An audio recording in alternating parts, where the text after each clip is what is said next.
Bonjour à toutes et à tous. Alors la nouvelle du jour, elle est hyper importante, pas pour nous Catalans au final parce qu'on s'en fout, mais pour les Madrilènes et pour les Parisiens. Mbappé retrouve le groupe parisien pour aller jouer contre Toulouse. Mbappé et j'ai terminé ma phrase juste après. Générique.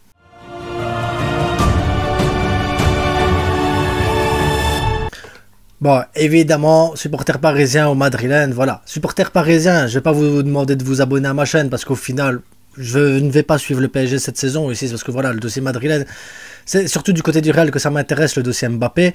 Et si vous êtes supporter du Real Madrid, sachez que je fais des débriefs du Real Madrid. Donc voilà, si ça vous intéresse de voir mes débriefs, vous pouvez déjà aller voir celui d'hier, il n'y a pas de souci. Et il y en aura d'autres durant la saison et d'autres actualités qui vont suivre.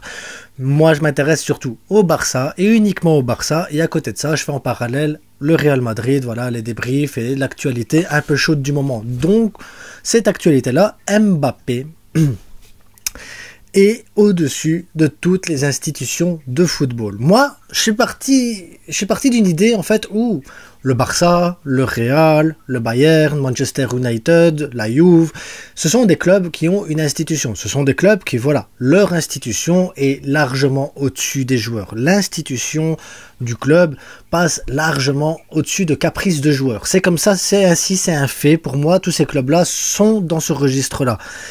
Aujourd'hui, le Real Madrid, en tout cas, s'il n'arrive pas à avoir Mbappé, pour moi, le Real Madrid, ce ne sera plus réellement une institution. Parce qu'un joueur lambda, qui n'a pas encore gagné de Ligue des Champions, qui n'a pas encore de ballon d'or, qui n'a pas de souliers d'or, qui n'a absolument rien prouvé réellement sur la scène européenne, et il a gagné une Coupe du Monde, ouais voilà, il a gagné une Coupe du Monde, mais Adil Rami aussi a gagné une Coupe du Monde, donc est-ce que ça vaut le coup? Mais individuellement, Mbappé n'a encore rien apporté, n'a encore rien prouvé du haut de ses 25 ans. Je suis désolé, mais pour moi, tant que t'as pas joué dans un grand championnat, Haaland là, en Première Ligue, il cartonne, et c'est normal.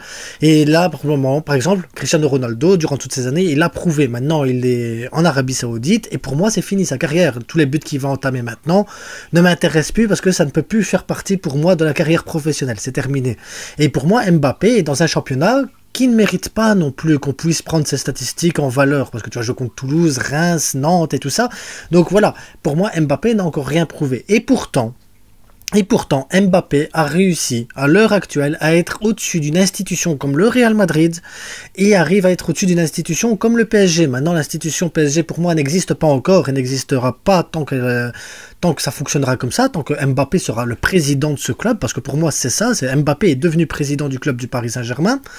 Et pour ce fait, Mbappé avait comme caprice à l'époque, il fallait pas Messi, il fallait pas Neymar, il fallait pas de Verratti, il fallait pas de Marquinhos. Voilà, Messi c'est fait, Neymar c'est bientôt fait, Verratti ça va se faire aussi, Marquinhos ça va suivre, vous inquiétez pas, il va dégager. Mbappé a ramené son copain Dembélé, Lucas Hernandez de l'équipe de France, il a un grand entraîneur avec Luis Enrique, c'est ce qu'il désirait, un grand entraîneur. Luis Enrique est un grand entraîneur, faut dire ce qu'il y a, avec une philosophie de jeu, avec une manière de jouer qui va convenir à Kylian Mbappé de toute façon, et Kylian Mbappé voulait être la lumière, le phare au milieu de la nuit de ce Paris Saint-Germain. Il voulait être la star, l'étoile filante qui monte au sein d'un club. Et évidemment, au PSG, il peut l'être à l'heure actuelle, maintenant qu'il n'y a plus toutes ces stars, il peut devenir cette star, cette lumière, ce truc marketing, il peut être le nombril du monde à cet endroit-là. Il n'y aura pas de problème, Neymar, là au Paris Saint-Germain, le PSG est en train de faire en sorte que Kylian Mbappé soit comme un poisson dans l'eau au milieu de ce PSG. Ils font tout ce qu'il faut. Et à côté de ça, j'ai un peu de peine pour le Real Madrid. Real Madrid qui vit des moments un peu difficiles, il faut dire ce qui est.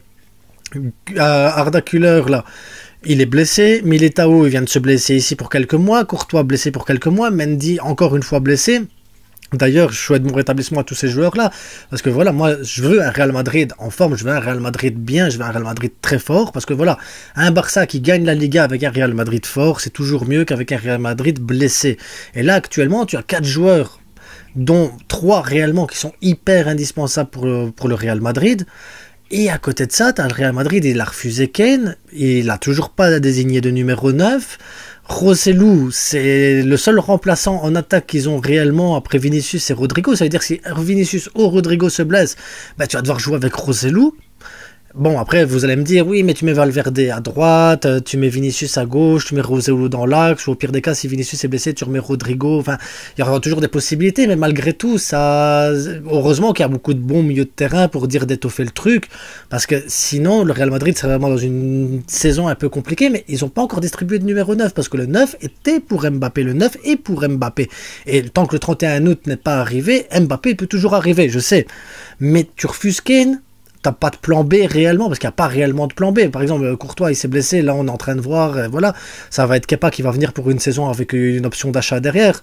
Mais malgré tout, là, t'as pas de numéro 9. Mbappé, il y avait une promesse derrière, comme il y a eu une promesse la saison passée, je vais venir et tout ça. S'il n'est pas encore arrivé, c'est parce que derrière, il voulait voir si lui, en tant que président, il pouvait changer les choses du Paris Saint-Germain. Et je dis lui en tant que président, je suis désolé, pour moi, Mbappé est le président du Paris Saint-Germain. C'est lui qui décide, c'est lui qui met la pression, c'est lui qui désigne les transferts, c'est lui qui voit quelle philosophie il faut mettre au PSG, c'est lui qui dit si on peut ou pas utiliser sa marque, si on peut ou pas utiliser son image.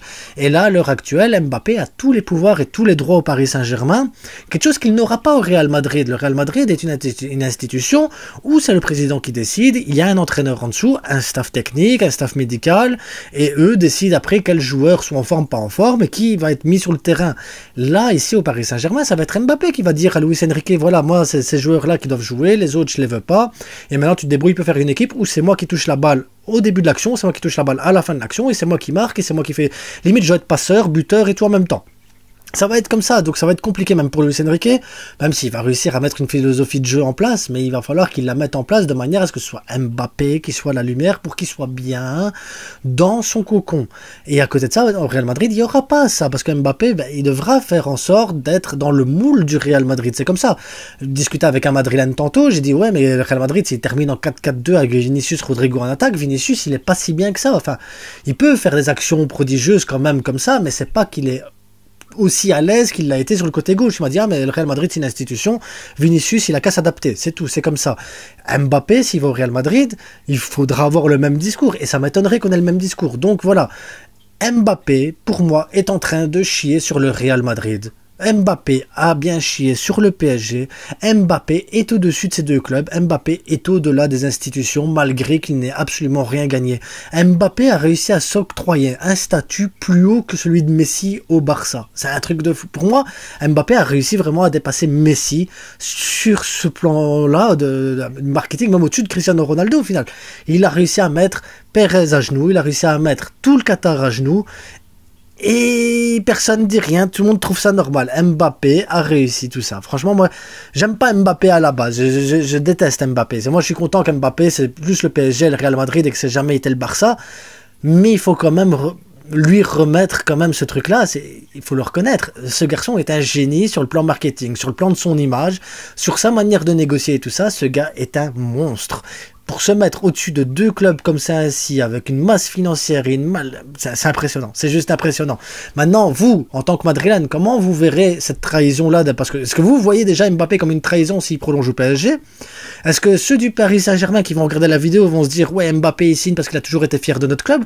Ou est-ce que vous pensez qu'il se sert de vous, il se sert du Real Madrid pour ses propres intérêts personnels et uniquement ses intérêts personnels? Ou est-ce que vous lui pardonnez tout, il n'y a pas de problème, le train il repassera la saison prochaine pour le Real Madrid, il va finir la saison là avec le Paris Saint-Germain, il n'y a pas de problème, ça nous fait plaisir, il va partir avec un peu d'argent, il va prolonger. J'en sais rien. Comment vous voyez vous Mbappé réellement pour votre club? Parce que pour moi c'est un mercenaire, mais ça n'a jamais été un mercenaire. J'ai jamais vu de mercenaire aussi impressionnant dans le football. J'ai jamais vu un gars travailler son image aussi bien et son aspect marketing aussi. C'est impressionnant. Pour moi Mbappé est juste impressionnant. Footballistiquement non, mais marketing, c'est un monstre, les gars, c'est un monstre. En attendant, j'espère qu'il chiera pas trop souvent sur les autres clubs, parce qu'à un moment donné, ça se retourne contre toi, mais après, il aura pris tous les millions qu'il devait prendre. Il n'y a pas de souci avec ça, je pense qu'il va être bien pour plusieurs générations. Mais voilà, Mbappé chie sur le Real Madrid. Maintenant, comment Pérez va réagir? Qui pour remplacer Mbappé en tant que numéro 9? Et c'est fou de dire, faut remplacer Mbappé au Real Madrid, alors qu'il n'a même pas encore mis un orteil au Real Madrid. C'est... Enfin, dites-moi les gars, parce que ici, voilà, qui pourrait être numéro 9 au Real Madrid à part Mbappé? Je vous pose la question, revenez-moi en commentaire et à bientôt. Attends, à ce soir, il y a le débrief du Barça ce soir. Ciao.